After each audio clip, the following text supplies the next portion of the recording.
Hey guys, let's break down UFC 329 Conor McGregor versus Max Holloway. Let's talk all the fights on the card, talk about some bets, some fun little bets we can make, some predictions, who we think's going to win. Let's get into it, guys. All right. This is going to be a fun one. This is going to be a good card. Fresh out of Muay Thai, endorphins are running high. This is going to be a good card. This is going to be a good video, too. All right, let's get into it. What do we got here? We've got Conor McGregor versus Max Holloway in the main event. Let's look at some stats here. Conor 5'9", Max Holloway 5'11", both 170. Conor 37. It's a little misleading. I think he's turning 38 in literally a couple weeks, so he's basically 38. I don't know how soon Max Holloway turns 35. Max Holloway with the 69-inch reach, little T-Rex arms. Conor McGregor 74-inch reach. Yeah, we won't go into total strikes and landed and all that jazz. Uh, this is going to be a fun fight. You know, what do we have left with Conor McGregor? Is he going to recapture a little bit of that Conor McGregor of old, or is Max Holloway going to take him to deep waters and drown him? I mean, there's a lot of ways of looking at this fight, but honestly, we just don't really know what we're going to get. We don't know what version of Conor we're going to get. We've never seen Max at 170, so we don't really know what's a 170 Max look like, really. Max's first stint up to 155 when he didn't really have time to put the weight on properly and just went up. He didn't look that great. He was a little soft. He hasn't had time to really truly get up to 170, so we'll see. But, there again, Conor being off for 5 years and the horrible leg break. This one's tough. Another interesting thing, guys. I honestly think that this fight might just end in some sort of freak accident because this fight is really cursed.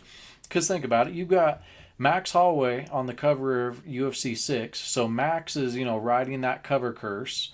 And, we just seen Alex Pereira get demolished by Cyril Gahn because they put him on the cover. That's why he got demolished. They fucked him.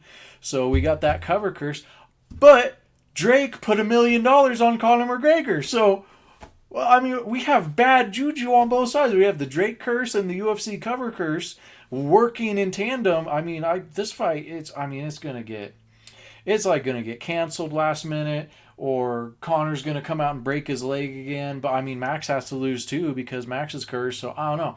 They're gonna throw a kick and break each other's shins like at the same time. I guess. I don't know. But in all seriousness, man, this is a tough one. I think the thing I would watch for on this one, I think Conor is going to come out hot and test Max. I think Conor likes doing things better than someone else has done them to show like he's got that pride and that ego. So think about the Donald Cerrone fight. Well, Jorge Masvidal had just finished Ben Askren in what, like 4 seconds or like something crazy. And people were all in a buzz about that. And, oh yeah, fastest finish. Well, that got on Conor. Conor was like, fastest finish. That's why he rushed over and just threw that massive left hand, because he was hoping to just crack Donald and get like a 3-second finish and beat Jorge's record. That was the calculation. So I think that there's a good chance that Conor is going to look at what Ilya done and kind of use that blueprint only more aggressively. I think he's going to try to, because what did Ilya do? Ilya cage cut beautifully. He, used his pressure and his power and kind of got Max riding along, the outskirts, by the cage, on the outside of that black line. And then, he unleashed with some vicious combos and got him. I think Conor's going to try to do that early. I think he's really going to use his movement kicks, because he was always really good at that too, using those kicks and that range to back people up or get them where he wanted them. So I think he's going to use that and try to unload on Max early. Now, I think he's just going to test it. I think he's just going to do it in the first, couple minutes and see if he can do it, because he's also not going to want to like get himself tired, because he knows Max is durable. And so I think he's going to test it and see if he can get Max out of there. But if he can't, I think the game plan is going to change a little bit.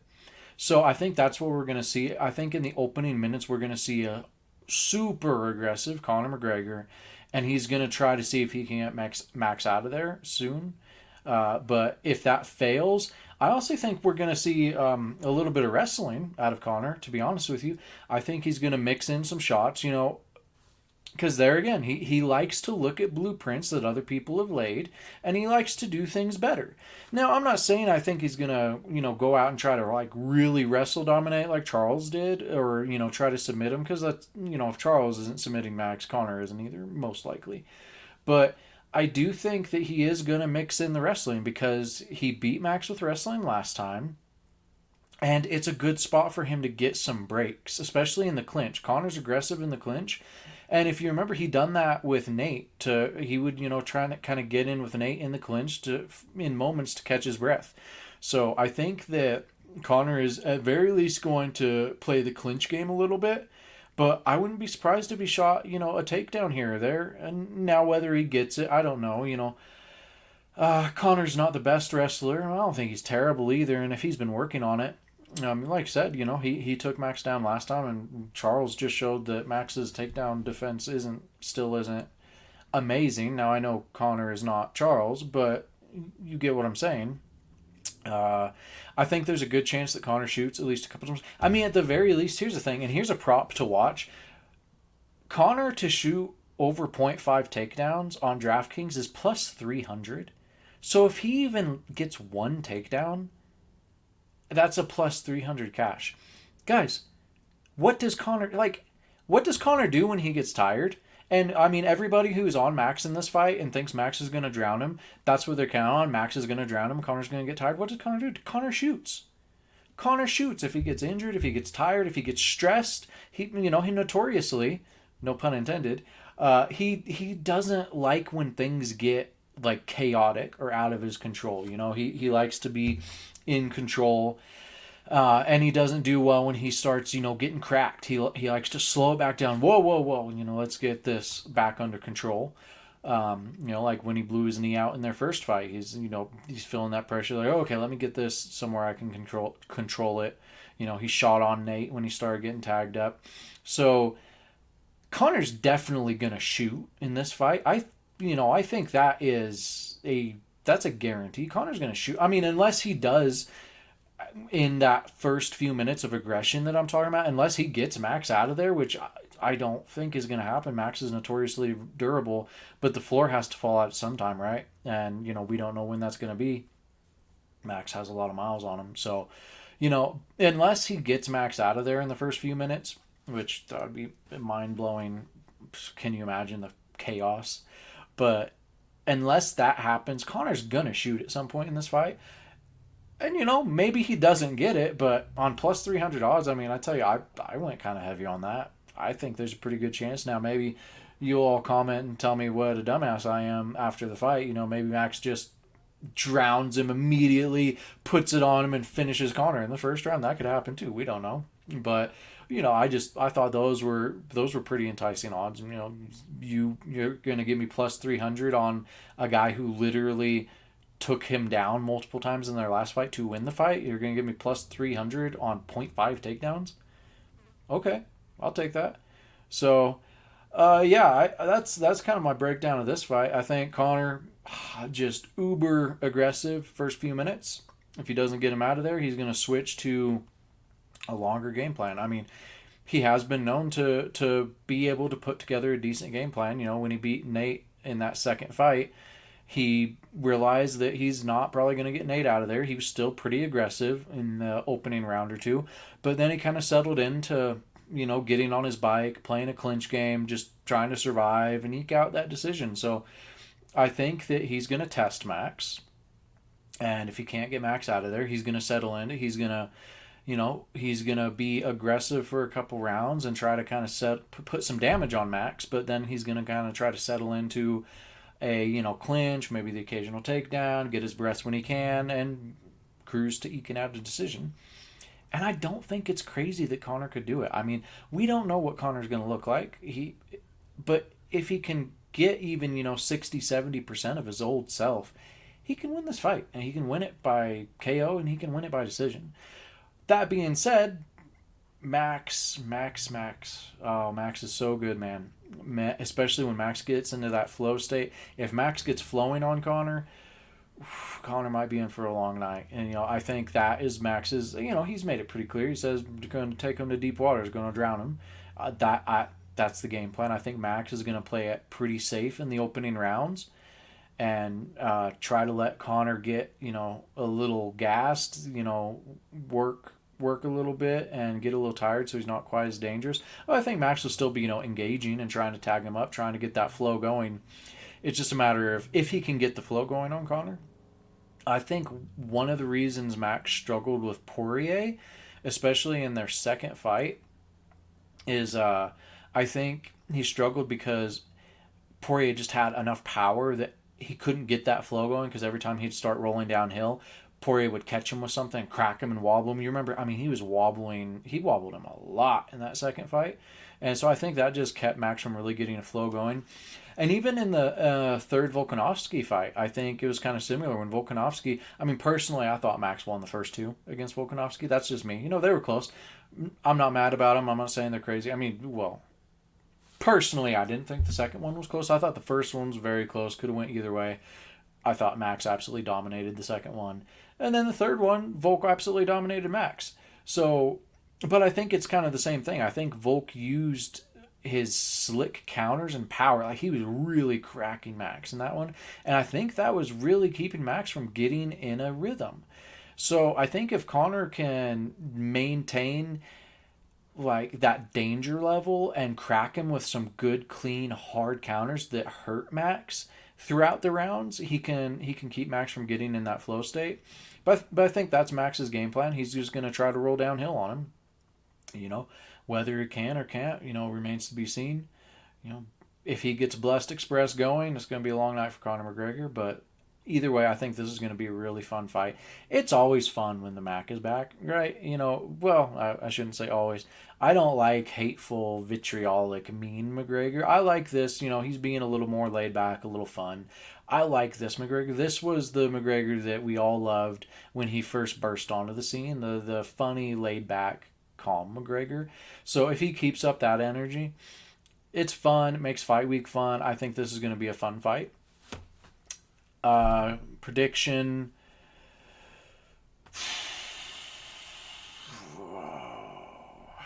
What do I think?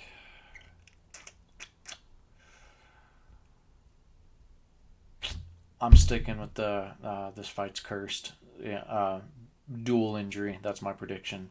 Dual leg breaks. Both of them fucking off into retirement. Us all crying as fans. Sorry guys, that's that's my prediction.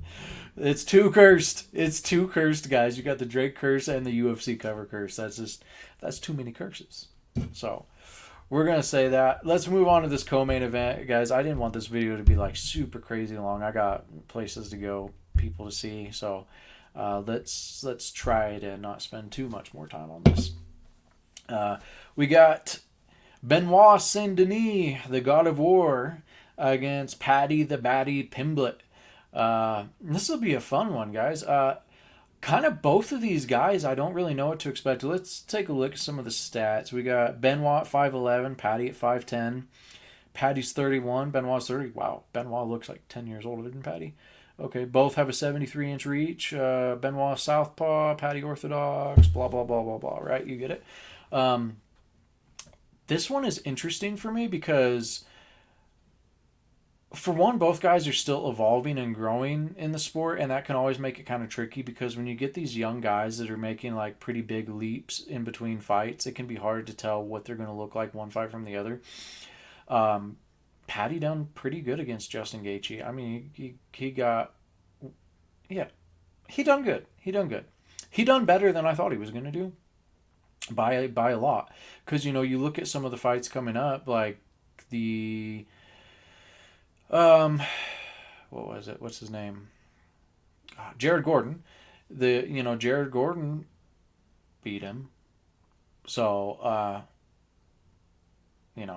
know the judges didn't say so, but I thought Jared Gordon beat him. Most people thought Jared Gordon beat him.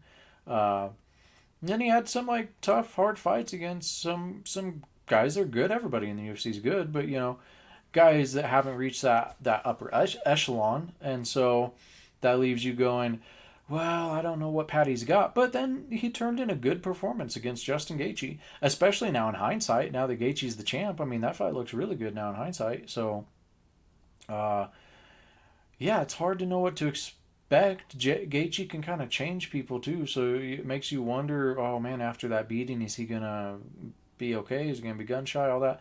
I don't think he will be. Patty's young, and Patty seems to have a good head on his shoulders for this game. He seems like he's got his emotions pretty in check. I like that about him. So I think Patty's going to look good coming back. But Benoit's been on a tear. I didn't know until they said it in the press conference, but I guess Benoit's got the most finishes in the UFC since what they say 2020. It's pretty impressive. I didn't realize what a tear he was on. But then you had him getting just absolutely destroyed by Money Moicano, and that makes you wonder. Okay, well, was that just an anomaly? And Dustin got him too, which he kind of fought.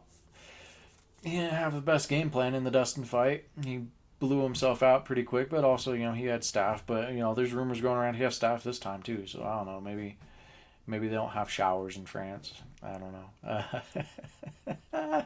I'm sorry, French people. Don't get mad. But yeah, this one's hard to get a read on. They're both good on the ground. They're both really aggressive. They're both can fight pretty recklessly. This will be a fun fight. I think this is going to be a really fun one. But am I leaning one way or the other? I think Benoit's got better wrestling, but I think Patty's got better grappling. I think Benoit is a little cleaner on the feet, but Patty's wild and can catch you with something. If I was to make a prediction, man, I'm gonna say, oh man, I'm gonna say club and sub Patty. I'm gonna say Patty clubs him and subs him. Yeah, that's what I'm going with. I think Patty can get it done. I think Patty is just wild and crazy enough that he can catch him with something that hurts him, and then I think Patty, because also I think Patty's kind of fighting the ghost of not grappling much in the Gaethje fight, which I think he didn't grapple because he knew he probably couldn't get Gaethje down, but I think he's kind of fighting that ghost too, and I don't know. I think if he catches him with something crazy, he's probably going to try to sub him, like grapple him, and we seen Benoit is not very good on the bottom. Clearly, I mean, I know Moicano is an elite level black belt, but still, that was an older Moicano with like a separated shoulder blade. I mean, you guys remember, right? I mean, his shoulder was fucked in that fight, and he still just grapple fucked him. So I think that, yeah, Patty sub and club. Let's move on. We got, okay, the next fight we got Mario Bautista against Corey Sandhagen. Corey is 5'11", Mario 5'9", Corey 34, Mario 33, Mario 69-inch reach, Corey 70, both switch stance, other stats, blah, blah, blah, blah, blah. So Corey subbed him, I think, in their first fight, right? Yeah, but that was a long time ago. That was a different Mario. Mario Batista might be one of the most underrated guys in the UFC right now. Like he doesn't do anything flashy, doesn't talk, but he lets his work in the cage do the talking for him. I mean, he's a good, clean fighter. He's good everywhere. He's got good wrestling, good grappling, good striking, good distance management. He's just a good, clean, technical fighter. He's really good. But that being said, the Sandman, Corey is... Corey, sometimes I think he can get a little too over analytical and get in his own head a little too much. Honestly, I think if he could get out of his head a little bit more, I don't know if there's anybody in that division that'd beat Corey if Corey would just get out of his own way a little bit. But I think he gets stuck in a loop over analyzing a little too much sometimes. But that being said, man, Corey is special when he's on. when he's flowing and on, this guy is special. He's so good. And I just think that it's a big step up for Mario. Mario's really good, but this is a big step up, and it's a big spot. It's a big spot. A lot of pressure on Mario. Uh, I think, I think Corey probably. Yeah, I think Corey probably squeaks this one out. I don't think he's gonna finish Mario again. I think Mario's tough enough to hang in there. I think it's gonna be interesting. I mean, picks for this one, like I don't know. I haven't looked at the prop, but I think it might be worth it to look into like a split decision prop on this one. Like I think this fight is going to be razor close. I think I think there's going to be a lot of talk after this fight of who actually won. Like I think it is going to be razor close. So honestly, that's something I'm gonna look into too. Honestly, after this video is done, because I think yeah, I think if they're giving you good odds on this going to split decision, if they're giving you like, I mean, you might get plus 500, plus 1,000 on this fight just to go to split decision. Shoot, throw a few bucks on that. 20, 30, 40, 50, whatever. You know, throw a little bit on that. I think that's a good bet. Um, that's my pick on this. I think Corey Sandhagen by split decision. That's my pick. But could be Mario Batista by split. You never know. He's good. Next fight, we got Brandon Raw Dog Royval against. Now I never know. I've heard people call this guy a couple different things. His name is spelled like Loner Kavanaugh. It's kind of a weird spelling, but I've heard people call him Loner Kavanaugh. I've heard people call him Loney Kavanaugh. I've heard people call him Lonnie Kavanaugh. So I'm not really sure the correct pronunciation of his name. I think I heard John Anik call him Loney, and I would say John Anik's probably the most studious guy in the game as far as trying to get these pronunciations right. So we'll go with that. We'll call him Loney. We'll call him Loney Kavanaugh. Um, I don't think I've seen Loney fight yet. I think he hasn't been in the UFC very long, and on the couple times he's fought, I don't think I've caught them. If I have, I don't remember. Let's see, who did he fight? See if we jog my memory a little bit on this. So, yeah, that's right. He beat Brandon Moreno. I didn't see that one. Um, oh, then he lost to Charles Johnson. He got KO'd by Charles Johnson. Oh, so that means Lonnie Kavanaugh is going to be a future champ. Okay. That's how it works. I swear. The best thing you can do for your career as a featherweight is get KO'd by Charles Johnson, because that guy, it is the strangest thing, man. That guy, he will lose to the people he should beat, but then he will KO the guys that go on to never lose again and become champions. It's the wildest thing. So, yeah, the fact that Charles Johnson KO'd Lonnie Kavanaugh, Lonnie's going to be a champ now. So, yeah. But, guys, I haven't, yeah. Are these all in the UFC? Oh, they are. So he's had 4 fights in the UFC. Wow, he's been around a minute. He had his Contender Series fight August 13th, 2024. Okay, so he's been around a minute. So he won his Contender Series fight by KO round 1. Then against Aho. I don't know who that is. No, not Aho.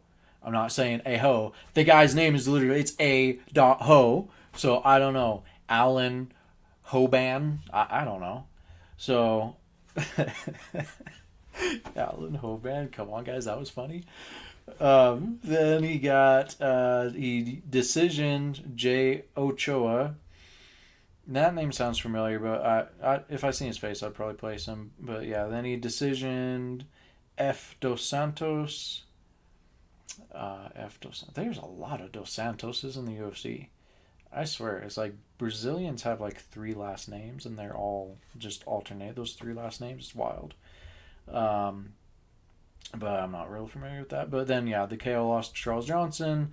Then he decisioned Brandon Moreno. So kind of a decision guy, seems like, maybe. Let's see, he's 27. How old is Brandon? I think Brandon's in his 30s, right? Yeah, Come on. Yeah, Brandon is 33. But it's kind of the year of the Yunks, honestly. So you never know. Guys, I'm not going to try to pretend like I have a good lean or pick on this one because I'm pretty familiar with Brandon Royval. He's a dog, man. He makes these fights. He turns them into dog fights, raw dog fights, if you will. And he just, yeah, he gets after it. But I don't know really anything about Loney. I've heard he's good. I couldn't tell you about his style or what he struggles with or anything like that. Excuse me.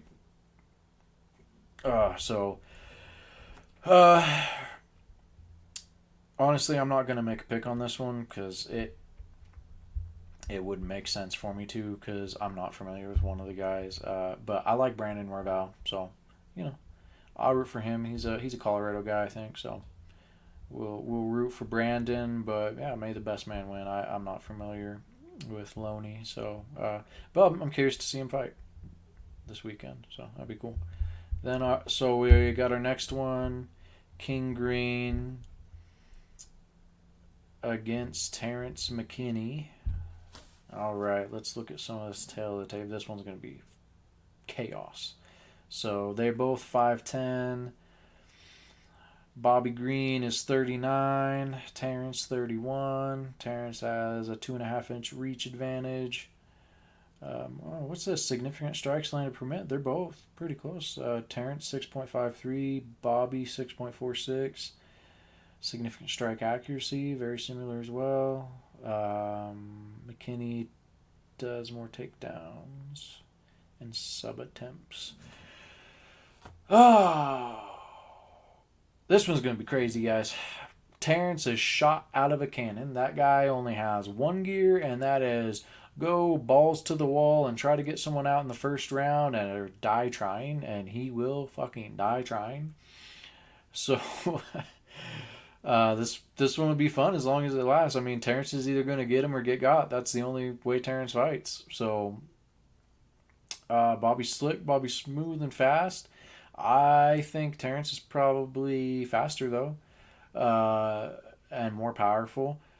And Bobby's getting older, but Bobby's like an elder statesman. He's good, he's smooth, and every time you think he's about to hit a big downslope and maybe be at the end of his career, he just starts winning again. So that being said, though, it does feel like he's getting like hurt or KO'd more often in his career lately than he used to. I think the age is starting to catch up with him a little bit. I think he's starting to he's starting to slow down a little bit. I think in this one, I think Terrence probably gets him. Honestly, I think Terrence is going to do what Terrence does. He's going to shoot across the cage. He's going to throw a bunch of wild stuff. He's going to flying knee and throw a straight right hand on the left hand and a hook. And he's going to throw another flying knee and he's going to club hammer fist on his way down from that. I don't know. Terrence is going to just go crazy. And I think that's kind of how you have to fight Bobby anyways, because Bobby is so slick and smooth with that shoulder rolling style and hands down and quick.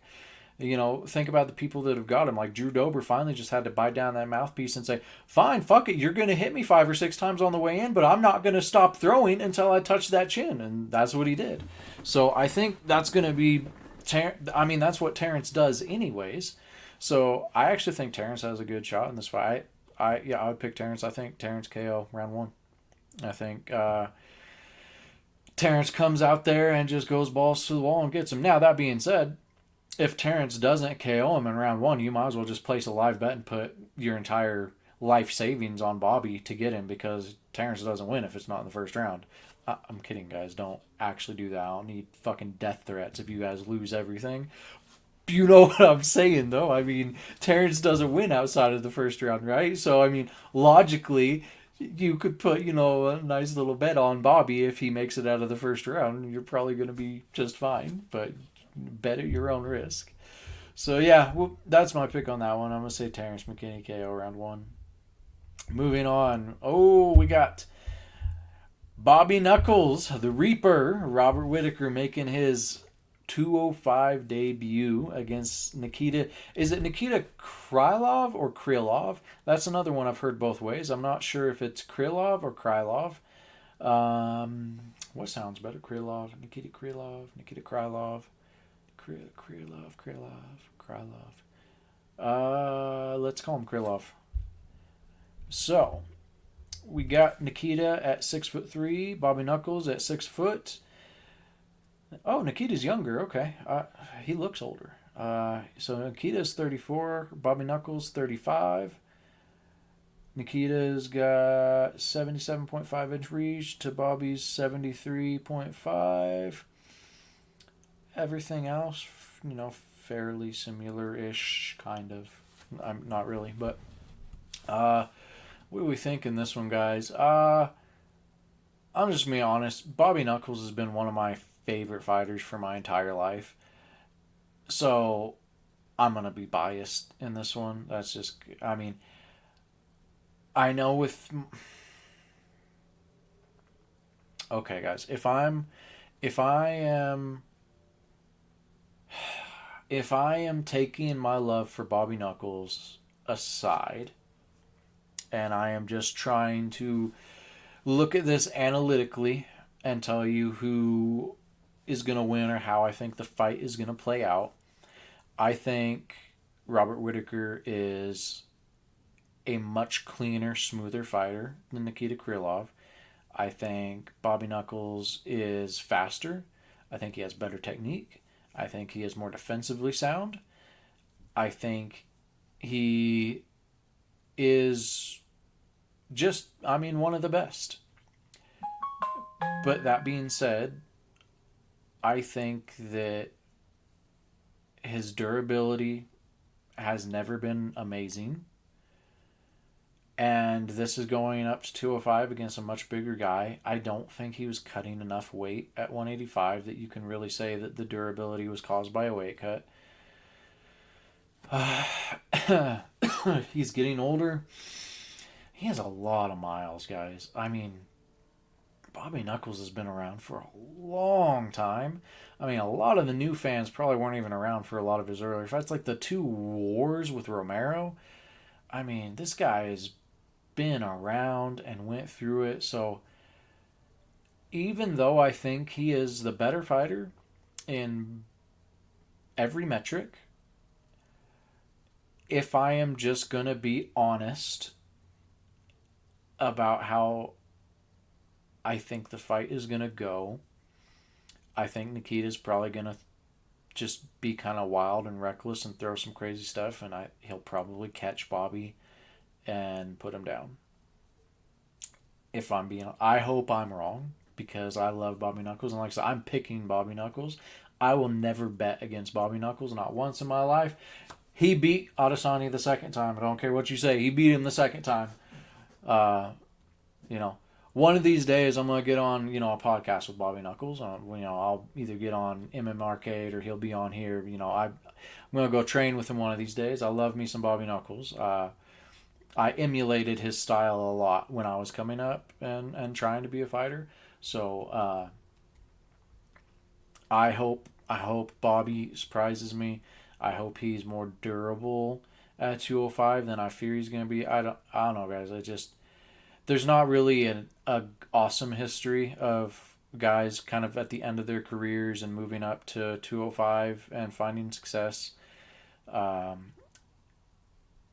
Bobby's thick. Everybody's acting like he's going to be like super undersized. I get, he's only 6 foot, which is crazy. He talks about he's short. 6 foot isn't short, but, I guess for 205. But he's thick, man. He's thick, but yeah. So we're going to pick Bobby, but, if you want to do the yeah, I'm not going to say any more on it. We're picking Bobby. Let's go, Bobby Knuckles. We're going Bobby Knuckles on this. Let's move on. All right, we got Gable Stevenson. That's it, right? Stevenson. Yeah, a lot of people call Stevenson, and that throws me off. But Stevenson is a Gable Stevenson against Elisha. Yeah, Elisha Ellison. Um, I haven't seen Gable fight. I've seen like highlights of his fight. What did was it? Bare Knuckle FC? Was it? What was it? I've seen a highlight of him. I've seen a couple highlights of him. Like there's one where he like knocked a dude out straight into like a double leg. That was nice. By all accounts, he's like freakishly athletic, isn't he? Like a gold medalist in the Olympics at heavyweight wrestling. I mean, he's probably the real deal. Trains with John Jones. Could be good or bad, honestly. You don't know. Time will tell. Um, I don't know anything about Elisha Ellison. Elisha is 5-2. Gable is 3-0. Gable is 5'11". Elisha 6 foot. Gable weighed in at 241. Elisha 236. Gable is 26. Elisha is 29. Gable has a 74-inch reach. Elisha has a 78-inch reach. It's fucking long for a guy 6 feet tall. Um, really? Elisha's significant strikes landed per minute 1.57. Okay, well he's probably only had like one fight in the UFC or something, so we won't worry too much about the stats. Um,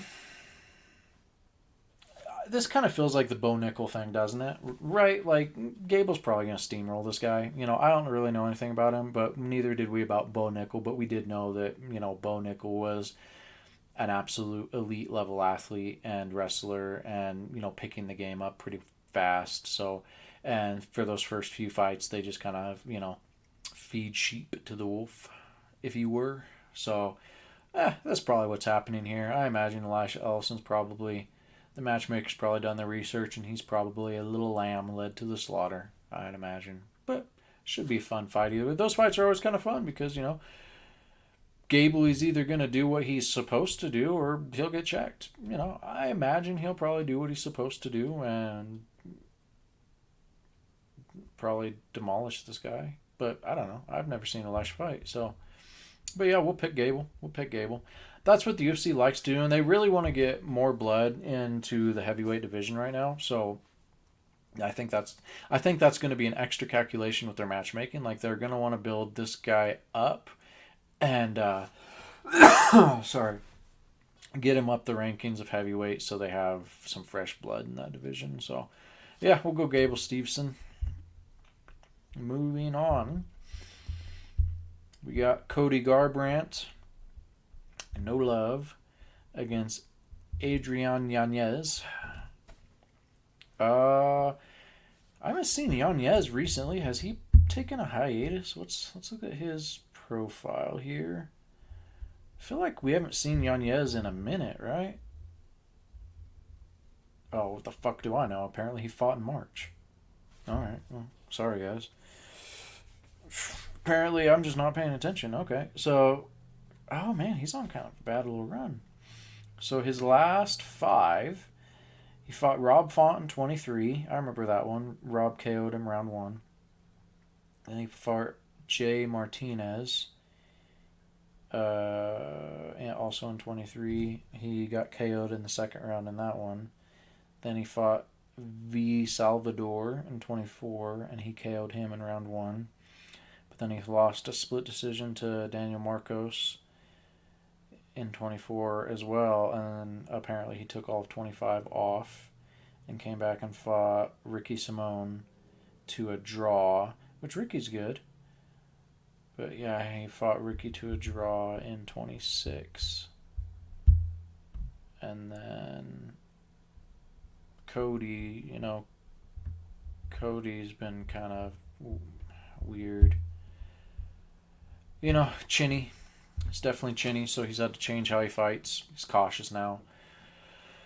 Doesn't really come forward with the same aggression or really sit down on his shots anymore because he's worried about getting knocked out.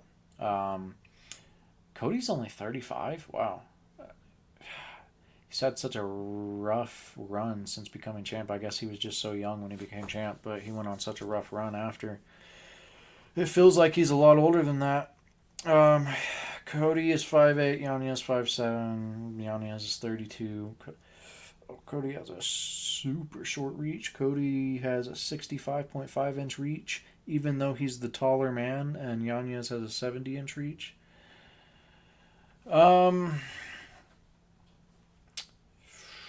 This one's tough. Because you never know when Cody's gonna. You always. You always think that somewhere in there is still the old Cody, right? So you think like, you know, it's hard to count him out because you're like, yeah, maybe this time he's just gonna be that slick, smooth old Cody and style on the guy and knock him out. But realistically, the tape tells us that that guy isn't coming back. If we're being honest, I mean, once you go face tat, you don't go back. So I don't think that guy's in there anymore. uh, Sorry, Sean O'Malley. He had him before he was good, I think. So it's a different thing. But uh, yeah, I like Cody. I like Cody, but I like Yanez too. This one, it'll probably be a good fight. I would imagine that Yanez will probably catch him. Yanez has clean boxing. He has, but I don't know. Yanez has been pretty cautious too. Uh, you know what? My prediction for this fight, it's going to be a boring decision. I think both guys are going to be because Yanez has a few knockouts now in his last five, so I think both guys are going to be a little cautious, a little hesitant. Cody's probably going to do like dance moves across the cage for no reason, even though the fight's boring. Sorry. But yeah, it's probably how it's going to be. Let's say, eh, we'll say we're going to go another split decision on this one. We're going to say Cody Garbrandt, split decision. Yeah, let's do that. Boring split decision. Let's go Cody Garbrandt with a boring split decision. Okay, next we got Luke Riley and Kai Kamaka III. Heard both their names, not real familiar with them. Kai is 5'7", Luke Riley 5'9", Luke 27, Kai 31, both 69-inch reach, both orthodox, pretty similar, strikes landed per minute and all that jazz. I'm not familiar enough with either guy to really say anything about this fight. Hopefully it's a good fight. Luke Riley's 13-0, Kai Kamaka 18-7, so looks like we kind of have the young undefeated prospect going against an OG. So hopefully it's a good fight, and may the best man win. No pick. Moving on. We have in the early prelims. It's a long card. Feels like a long card. I guess maybe just coming off that White House card. Maybe all the cards are going to feel long for a while now. I kind of like that White House card. Like, what was it, 6 fights? That was kind of nice, right? Okay, so we got Tracy Cortez against Wayne Kong. Wayne Kong, is that is she the doctor girl who was like knocking people out? Like didn't tell her family that she was a doctor, something like that. I think that's who Wayne Kong is. I might be totally off base, but so we got 5'5" and 5'6". Tracy is 5'5", Wang is 5'6". Tracy is 32, Wang is 34. Both have a 65.5-inch reach. The other stats, blah, blah, blah. I don't know about this one, guys. Tracy, I've watched her fights, but nothing about them has ever really, I guess, like stood out. Like I'm having a tough time recalling them. I think she's just kind of scrappy. Right, she's kind of scrappy, tries to grapple a bit. But I don't know that I've seen Wang Kong fight. I mean, if I have, maybe it was like one knockout or something like that. Seems like Wang Kong, just if we're just looking at the stats, it kind of looks like this is going to be kind of a fight between a gritty, more wrestly type in Tracy Cortez and an aggressive striker in Wang Kong. If I'm just blindly looking at the stats, like I said, I haven't watched either of them fight really enough to say for certain that that's what we're looking at. But if you're just going to look at the stats, that is kind of what it looks like we're probably looking at. So Um, I think Tracy's pretty durable. I don't know. I don't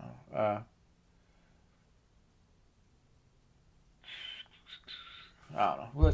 Let's go ahead and we'll give Tracy and Wang a little respect. We'll pull up their profiles and try to get a little deeper dive on this. You know.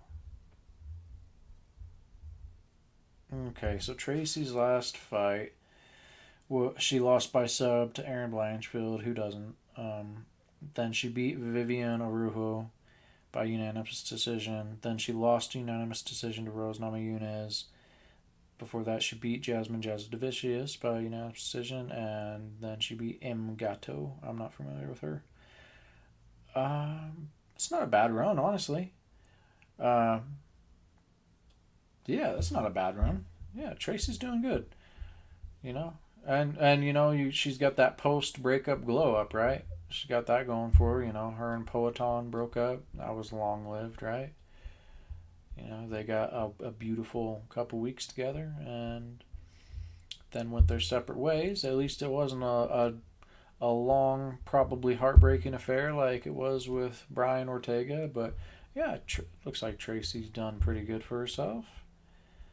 But then looking at Wang Kong, oh wow, Wang Kong's been in the UFC since I guess 24 as well, or maybe longer. This is just the last 5. Okay, well, sorry, I don't think I've seen you.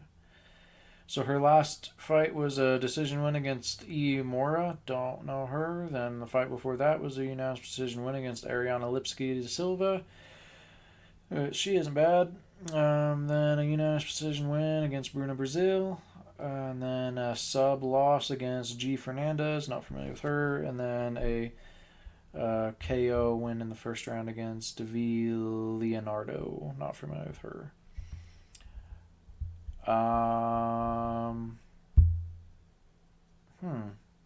Should be an interesting fight, I think. Should be fun enough. Let's go Tracy Cortez. Unanimous decision win. Let's say that. Moving on, we got Damian Pinas. Is it Pinas? Pinas? It's not Pinas, is it? Oh man, it might be Pinas. Okay, we have Daniel Pinas against I'm sorry. Some of these names, guys. Oh, they crack me up. Okay, let me recompose.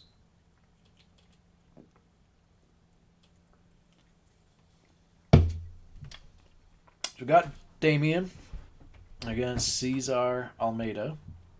Both 6'1". This is in the middleweight division. Oh, Cesar Almeida is an unk. He's 38. Mr. Penis is 24. Damien has a 79.5 inch reach, super long for 6'1". And Cesar only 74, both orthodox. Oh wow, looks like Damien's super aggressive. 7.5 significant strikes landed per minute, 60% significant strike accuracy. Yeah, blah blah blah. I'm not familiar with either of these guys. If we're, just looking at like common practices in MMA, a lot of times the younger guy wins, especially the younger aggressive guy, especially once guys start getting over that, 35, 36, 37. Now, we've had, I think, more examples in like the past year of that coming up untrue than we ever have before. I mean, it's kind of been the year of the young, 'cause it's been awesome to see. But if I'm just going to lean, just looking on their stats, like I said, I'm not familiar with either guy. But if I was just to like look at their stats and kind of make a blind prediction, I'm going to say Damien. Oh, Cesar Almeida's not even hardly fought. How is he? Did he come from jiu-jitsu or something? Because he's 7-2 and 38. I mean, what do I not know about this guy? Is he like a jiu-jitsu guy that just crossed over or something? Like, why is he like so old, but like not a very long record? I don't know. We're gonna say Damien KO's in round 1 though. That's my pick. Oh my god, this card is so long, guys. Okay, well, now we have Farid Basharat against John Garza. Not familiar with John Garza, familiar with Farid. He's really good. 15-0. John Garza 6-1.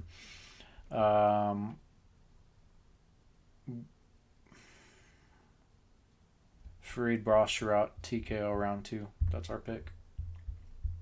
Sorry guys, we're just gonna cruise through the rest of these. I mean, this has already been such a long video, and this is a fucking long card. So we got Ryan Gandra 9-1 against Zachary Reese 10-3. Didn't Zach just fight like last weekend? Hold on, let me look at it. I swear he literally just fought, dude. Oh, I guess it was February 21st against Michelle Pereira. Okay, I thought he had like literally just fought. Okay. I don't know Ryan Gandra at all. I'm familiar with Zach Reese. I've seen several of his fights. I like Zach Reese. 6'4", 77-inch reach. Big, real big for middleweight. We're going to go...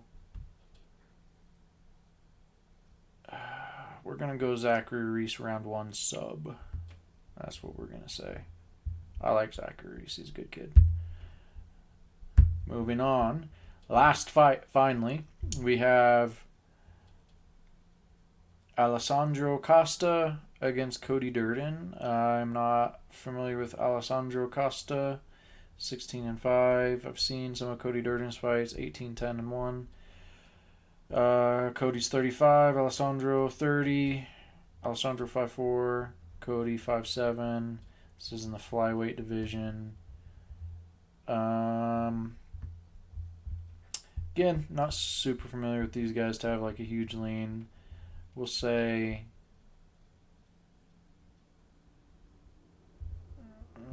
Alessandro Costa. Just no particular method. KO, TKO, sub, decision. I don't know.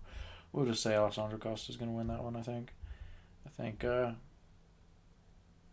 Cody's got a lot more miles on him. But, yeah. So, that's it, guys. That is our UFC 329 breakdown. Hope you enjoyed it. I hope you like. I hope you subscribe. And, get off the couch, do something today. It's a weekend. It's going to be beautiful in lots of parts of the world. So, get out, go on a run, go on a jog, go lift some weights, get those endorphins going, get some exercise in. Tell you what, get off your couch, go on a jog straight to that like button and straight to the subscribe button and give me a like, give me a subscribe, and then while you're at it, you might as well just jog on over to my socials at TheFatMMA on Instagram and X, because that would really help. That would help us build this community, and I think it will be very cool. It'll be a cool place to hang out. We build this community. We'll talk in the comments. We'll bullshit. We'll do some live streams. I will probably be going live after the event wraps. After UFC 329 wraps, I will be going live, most likely. So yeah, guys, jump in, join me. I think Luke Thomas already said he's not going to be able to go live. I think a couple other guys are saying they're not going to go live till Sunday. So what do you have to lose? Go live with me. Let's talk about all the craziness that is sure to happen. Let's talk about that double leg break that's going to happen to Max and Connor. Oh, fuck. Guys, everyone's going to hate me so much if this actually happens. If they actually double leg break, everyone is going to blame me because I'm the one saying it. I'm going to get fucking killed for this. But, let's talk about it. Let's talk about it in the live stream. Like I said, get the endorphins. It's good for the depression. It's good for your soul. Get some exercise in. Run to the comment section. Run to the like, the subscribe. Run to my socials. And run down your street. Let's get it, guys. Oos.